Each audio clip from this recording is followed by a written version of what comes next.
Um silêncio denso, interrompido apenas pelo zumbido distante de geradores, paira sobre partes de Caracas neste sábado. No entanto, menos de 12 horas antes, o céu noturno da capital venezuelana havia sido rasgado por um espetáculo de terror e demonstração militar que pode redefinir para sempre o rumo geopolítico das Américas. Em uma operação de complexidade impressionante e escala rara no continente desde o fim do século XX, forças de operações especiais dos Estados Unidos, apoiadas por recursos aéreos e navais de última geração, conduziram uma incursão multifacetada em território venezuelano. O alvo principal foi alcançado. O presidente Nicolás Maduro e sua esposa, Cilia Flores, foram capturados e levados para fora do país por via aérea, de acordo com o anúncio feito pelo presidente norte-americano Donald Trump.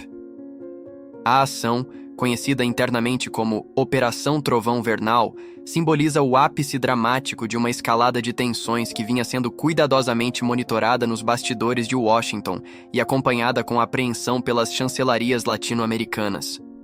O anúncio oficial surgiu por meio de uma publicação curta, mas repleta de implicações divulgada na plataforma Truth Social. Donald Trump declarou: "Os Estados Unidos da América realizaram com êxito um ataque de grande escala contra a Venezuela e seu líder, o presidente Nicolás Maduro, que foi detido junto de sua esposa e retirado do país por via aérea. Esta operação foi conduzida em cooperação com forças de aplicação da lei dos Estados Unidos." Pouco depois, em uma breve entrevista ao The New York Times, o líder estadunidense reforçou sua satisfação com a ação. Foi uma operação brilhante, de fato. Planejamento extremamente bem executado e tropas excepcionais. Entretanto, Trump evitou comentar pontos cruciais que agora ecoam em discussões jurídicas e diplomáticas pelo mundo. O destino de Maduro e, sobretudo, qual fundamento legal justificaria que uma nação invadisse outra para capturar seu chefe de Estado? O despertar traumático de Caracas teve início por volta das 2 da manhã, horário local. Para muitos, o primeiro indício não foi visual, mas sonoro. Um ruído grave e constante de hélices pesadas, distinto do barulho comum de helicópteros policiais. Francisco, taxista de 53 anos que vive no bairro de El Valle, próximo ao Forte Tiuna, relata: "Parecia um trovão contínuo vindo do céu, mas tinha algo diferente. Era mecânico. Eu sabia que não era nosso." Minutos depois, a escuridão foi cortada por clarões súbitos e repetidos. Pelo menos 7 explosões massivas sacudiram a capital, acompanhadas por rajadas de tiros e o estrondo de jatos cruzando o céu em alta velocidade. A primeira explosão foi tão forte que minha janela tremeu e eu caí da cama, conta a jornalista local Osmaria Hernandes. O vidro resistiu, mas o susto foi total. Logo depois, a energia caiu em meu quarteirão, mergulhando tudo na escuridão, aumentando ainda mais o pânico. Os alvos confirmados posteriormente pelo Ministério da Defesa venezuelano eram estratégicos e carregados de simbolismo. A base aérea de La Carlota, um dos epicentros da aviação militar do país, foi atingida. O gigante complexo do Forte Tiuna, sede do Comando das Forças Armadas e do Ministério da Defesa, também sofreu impactos diretos. Vídeos registrados por civis com celulares, ainda pendentes de verificação completa, mostram colunas de fogo alaranjado subindo dessas regiões, seguidas por densas nuvens de fumaça escura que persistiam ao amanhecer. Os ataques não se restringiram à capital. Relatos similares vindos dos estados de Miranda, Aragua e, sobretudo, da cidade portuária de La Guaira, na costa caribenha, apontam para uma operação coordenada em múltiplas frentes. Em La Guaira, testemunhas relataram clarões alaranjados sobre o mar, sugerindo o possível apoio de embarcações militares dos Estados Unidos posicionadas na região. A resposta oficial do regime chavista, agora aparentemente sem sua liderança, veio rapidamente, mas carregada de incerteza e desespero. Coube à vice-presidente Delcy Rodrigues, em um pronunciamento exibido na emissora estatal VTV diante da bandeira venezuelana, comunicar ao país e ao mundo. Sua voz, firme porém trêmula, declarou: "Diante dessa agressão brutal, Desconhecemos o paradeiro do presidente Nicolás Maduro e da primeira-dama Cília Flores. Exigimos do governo do presidente Donald Trump prova imediata de vida de ambos. Rodrigues classificou a ação como uma gravíssima agressão militar e pediu mobilização popular.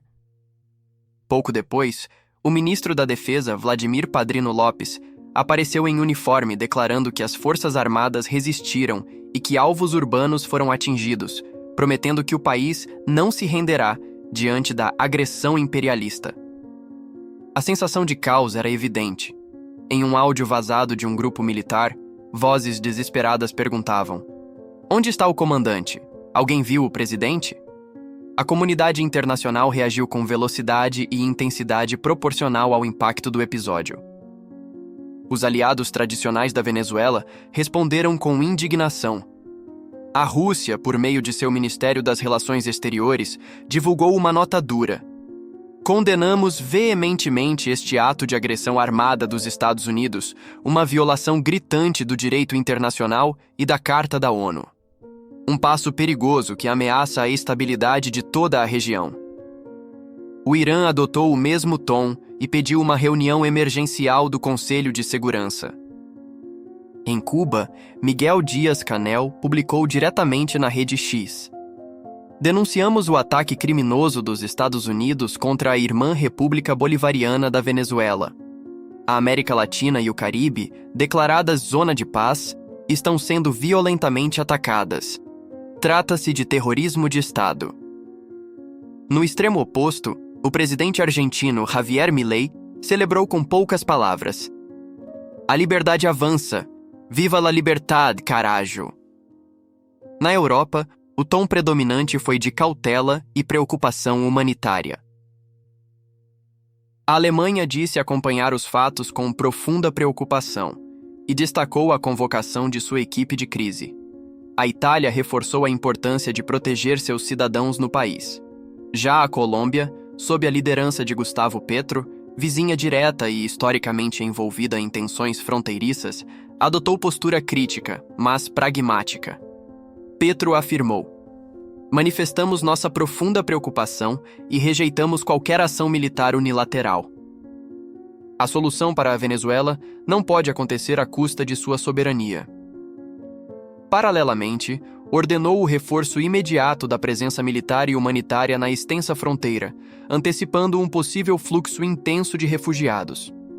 A Coreia do Sul iniciou planos de evacuação de seus cidadãos. No plano regional, a atenção inevitavelmente se voltou ao Brasil. O presidente Luiz Inácio Lula da Silva, que estava no Rio de Janeiro passando o Réveillon em uma base militar, foi acordado com a notícia ainda de madrugada. Fontes do Planalto relatam que o alerta soou quase em tempo real, assim que as primeiras explosões foram detectadas por satélites e sensores da Inteligência Nacional. A reação brasileira foi meticulosa. Uma reunião emergencial foi convocada no Itamaraty, levando o chanceler Mauro Vieira a interromper suas férias e retornar a Brasília. A tradicional defesa brasileira de que a América do Sul deve permanecer como uma zona de paz enfrenta agora seu maior teste em décadas. O governo brasileiro não foi pego totalmente desprevenido. Há semanas, diplomatas e militares alertavam sobre a possibilidade concreta de uma intervenção estadunidense. Esse temor motivou um telefonema raro entre Lula e Maduro no início de dezembro, após meses de distanciamento devido a divergências políticas. Foi uma ligação tensa, mas necessária. O presidente Lula expressou preocupação com a escalada e ofereceu a mediação do Brasil. Maduro agradeceu, mas mostrou confiança nas próprias forças. Relata uma fonte próxima ao Itamaraty sob anonimato. Lula já havia se colocado publicamente como mediador e chegou a afirmar: "Estou à disposição de Trump e de Maduro." Disse ao presidente Trump que nada se resolve na base do tiro. Seus apelos foram engolidos pelos acontecimentos. Agora, Brasília enfrenta duas preocupações urgentes e palpáveis. A primeira é a longa fronteira terrestre de mais de 2.000 quilômetros com a Venezuela, que atravessa Roraima e Amazonas. O temor de uma crise humanitária massiva é real. Maria, agente social da Operação Acolhida em Pacaraima, resume: Já trabalhamos no limite. Se a guerra estourar, o fluxo de pessoas será impossível de conter. Não temos infraestrutura, os recursos estão escassos. A segunda preocupação é política e estratégica. A credibilidade da diplomacia brasileira e seu projeto de integração regional não pode ser vista como impotente diante de uma ação militar de tal magnitude executada por uma potência externa. O Brasil agora tenta equilibrar a defesa da soberania com a necessidade de lidar com um governo considerado ilegítimo por parte da comunidade internacional. O episódio escancara as contradições profundas entre poder, soberania e justiça em um mundo interligado, porém altamente fragmentado. Ver helicópteros militares sobrevoando uma capital sul-americana em meio a explosões traz à memória cenários de guerra que muitos julgavam impossíveis em nosso continente. Talvez a lição mais dura seja que a paz é frágil, exige cuidado diário e pode ser destruída em uma única noite por decisões tomadas a milhares de quilômetros. A força real de uma nação não reside apenas em seu arsenal ou nas instituições políticas, mas na resiliência de seu povo e na clareza de seus valores. A história mostra que intervenções militares, mesmo as mais bem planejadas, raramente produzem estabilidade duradoura.